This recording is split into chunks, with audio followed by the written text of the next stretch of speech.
As you can see, there is a question at your screen, and I think IT वालों को ये question और इसका plot बहुत पसंद है.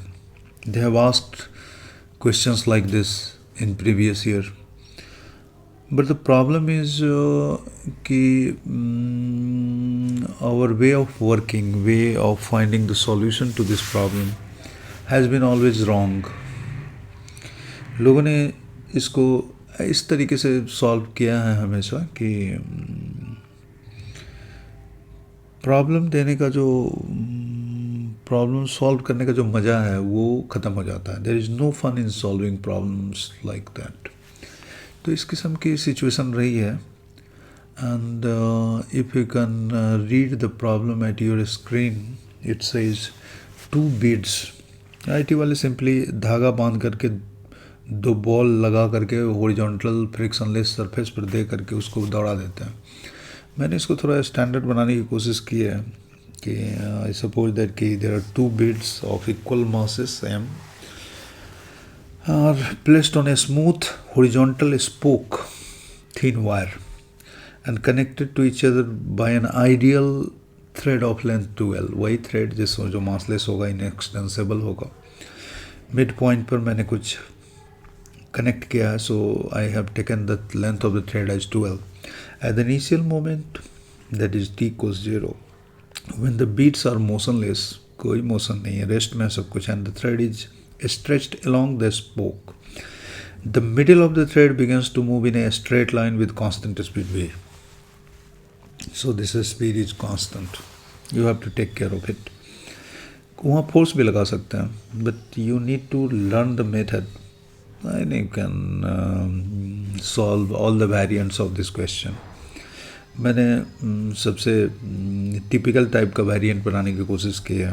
Perpendicular to the find the magnitude of force applied on the middle of the thread as a function of time. I didn't forget the force itself. सो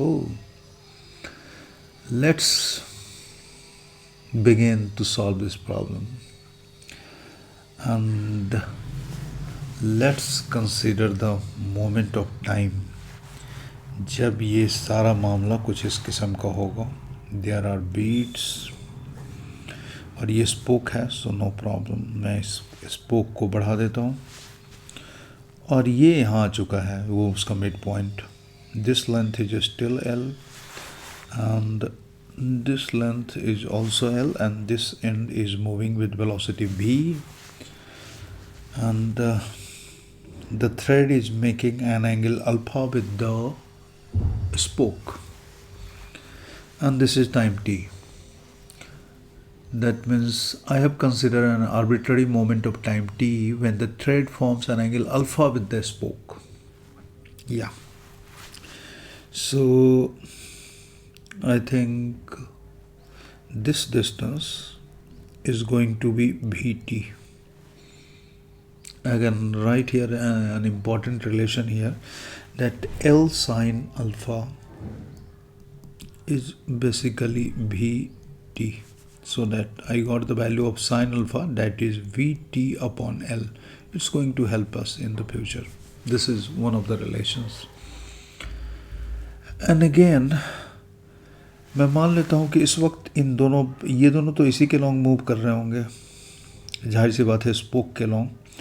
तो इसकी वेलोसिटी, इन दोनों की वेलोसिटी को इस मोमेंट पर मैंने v1 मान लिया है. स्पोक के लॉन्ग दोनों की वेलोसिटी v1 है. तो इस v1 की वैल्यू हम लोग कैसे कैलकुलेट करेंगे? तो इसके लिए हमारे पास एक इंस्ट्रूमेंट है ना, हमेशा से आजमाया हुआ है instrument. Length of the thread is constant, the condition of inextensibility of the thread. तो आई थिंक कि v1 का इस डायरेक्शन में थ्रेड के लॉन्ग जो कंपोनेंट होगा, that is going to be v1 cos alpha, और इस v का जो इस डायरेक्शन में कंपोनेंट होगा, this angle is 90 minus alpha, so this is 90 minus alpha. So इसका ये इस डायरेक्शन में कंपोनेंट होगा v cos 90 minus alpha, that is going to be v sin alpha. और ये थ्रेड अगर इनएक्सटेंसिबल है तो that means we must have v1 cos alpha equal to v sin alpha. ये होना ही चाहिए, and that we get v1 equals v tan alpha. तो ये भी एक स्पीड हमें मिल गई कि इन दोनों की स्पीड स्पोक के लॉन्ग, ये अल्फ़ा एंगल जब होगा, alpha is changing nothing else, तो इस पर्टिकुलर मोमेंट पर जब ये एंगल अल्फ़ा बना रहा है तो V1 की वैल्यू V tan अल्फ़ा होगी. That's right. Now I am going to put a twist in the problem, और ट्विस्ट ये है कि मैं इसमें इंट्रोड्यूस करने वाला हूँ अपना फेवरेट पार्ट, और वो पार्ट ये है कि ये सब कुछ तो सही है, ये वही मोमेंट है, ये एल है, इसकी वेलोसिटी भी है. That's right. ये इधर V1 स्पीड से मूव कर रहा है, all with respect to ground, no problem. I have changed the frame it, but now I am willing to change the frame. I am going to put an observer here. Since this is moving with constant velocity, so there is no harm to put an observer at the middle of the thread, because it will still make an inertial frame, inertial coordinate system. So I am going to put an observer here, और इस observer के लिए ये length हमेशा constant रहने वाला है. So this is moving on a circular path for this. इसके राउंड ये सर्किल में मूव करेगा. Can you guess it? Length constant है तो सर्कल में मूव करेगा. ये हमेशा यही तो नहीं रहेगा, लेकिन ये यहाँ पर जो ऑब्जर्वर होगा इसके रिस्पेक्ट में ये लेंथ हमेशा एल रहने वाला है, और ये हमेशा यही नहीं रहेगा. सो इस ऑब्जर्वर के लिए ये उसको सर्किल में मूव करता हुआ दिखाना चाहिए. I guess you got it. और इस कंडीशन में मैं इसके रिस्पेक्ट में इसकी जो रिलेटिव वेलोसिटी होगी that will be perpendicular to the radius, और इस रिलेटिव वेलोसिटी को सपोज दैट मैंने V2 मान लिया, though this is the relative velocity, but suppose that मैंने इसको V2 मान लिया. तो ये क्या है, ये V2 वाला मामला क्या है यहाँ पर, इसको कैसे हैंडल करेंगे, ये सब मान तो लिया. आप समझने की कोशिश करो, मैं जो भी बोल रहा हूँ लॉजिकल होके बोल रहा हूँ. And after using all those logics I can simply write that V2, that is relative velocity, is equal to velocity of bead minus velocity of observer. और ये V1 और ये भी दोनों परपेंडिकुलर है बाबा, दोनों परपेंडिकुलर हैं. सो V2 का जो मैग्नीट्यूड हो जाएगा वो √V1 square plus B square हो जाएगा. दो परपेंडिकुलर वेक्टर्स का सम या डिफरेंस √1 का स्क्वायर प्लस दूसरे का स्क्वायर होता है. This is also we can get easily, because अच्छा इस V2 को V के टर्म में भी लिखा जा सकता है, बिकॉज इस वेक्टर को अगर फिर से हम लोग यूज़ करें तो this is our V1 and this is our V, and this is our V2, that is V vector V1 minus B, this is V2. And what is angle alpha here? You can say that, see that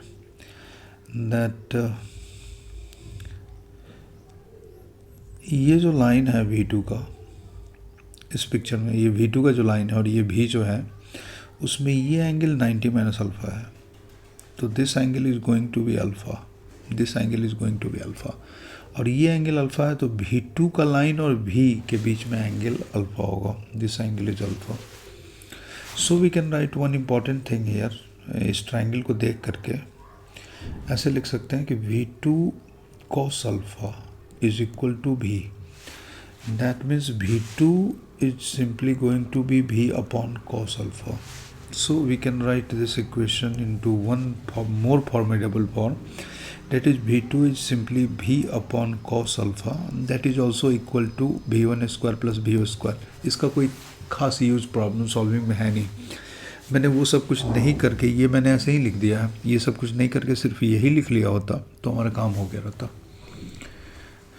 बोला ये तो ठीक है, change of frame किया. Now what? Now I am going to write the Newton second law of motion. How? ये inertial frame का observer है, और let me draw a new figure because it may disturb us. This is the spoke, these are two beads, here is the midpoint, this is the length L, and the midpoint is moving with the velocity V, constant velocity V, and this angle is alpha. and for this observer here, this is moving on a circle with a speed v2 that comes out to be v upon cos alpha. Forces दिखाते हैं इस पर, एक तो tension लगेगा speed पर, दूसरा ये इधर खींच रहा होगा, तो ये जो स्पोक है इस पर नॉर्मल इधर की ओर लगा रहा होगा. And I guess कि this is alpha, so this is 90 minus alpha, so this is again alpha. So इसका इक्वेशन ऑफ मोशन मैं खैर दो तरीके से लिखूंगा. इनर्शियल फ्रेम का ऑब्जर्वर है, कोई प्रॉब्लम नहीं है. मैंने ऑब्जर्वर जो चेंज किया है उसमें कोई स्यूडो फोर्स नहीं है. सो इस सर्कुलर मोशन के लिए तो मैं लिख सकता हूँ इसके लिए सिंपली एक ये सेंट्रीपिटल, इसके सर्कुलर मोशन के लिए सेंट्रीपिटल डायरेक्शन में, मतलब नॉर्मल डायरेक्शन में एक इक्वेशन लिख सकता हूँ. That means this is T minus this is N sine alpha, T minus N sine alpha equal to इस ऑब्जर्वर के लिए इसकी speed that is M V two माना था ना, M V two square upon L. ये एक equation लिख सकता हूँ. और एक और चीज़ जो मुझे दिख रही है इसमें से दिख गई है, सिंस ये इसी डायरेक्शन में मूव कर सकता है, सो इस डायरेक्शन में टी का कंपोनेंट होगा टी साइन अल्फा, और नीचे की ओर एन है, ये एन है बेसिकली, और इधर में टी साइन अल्फा है, और इस डायरेक्शन में कोई एक्सेलरेशन पॉसिबल नहीं है. जीरोज को तो मैं ढूंढ निकालता हूँ चाहे जहाँ से मिले. ये मैंने ज़िंदगी में, मेरे से प्रॉब्लम नहीं सॉल्व होते थे, बहुत सारी कन्फ्यूजन होती थी, देख के याद करना पड़ता था. किसी ने मुझे बताया था कभी जीरो की डिस्कवरी इंडिया में हुई थी, अच्छा लगा मुझे, और मैंने इस जीरो को खोजना शुरू कर दिया. There is a zero in this direction and this zero says us T sine alpha is equal to N.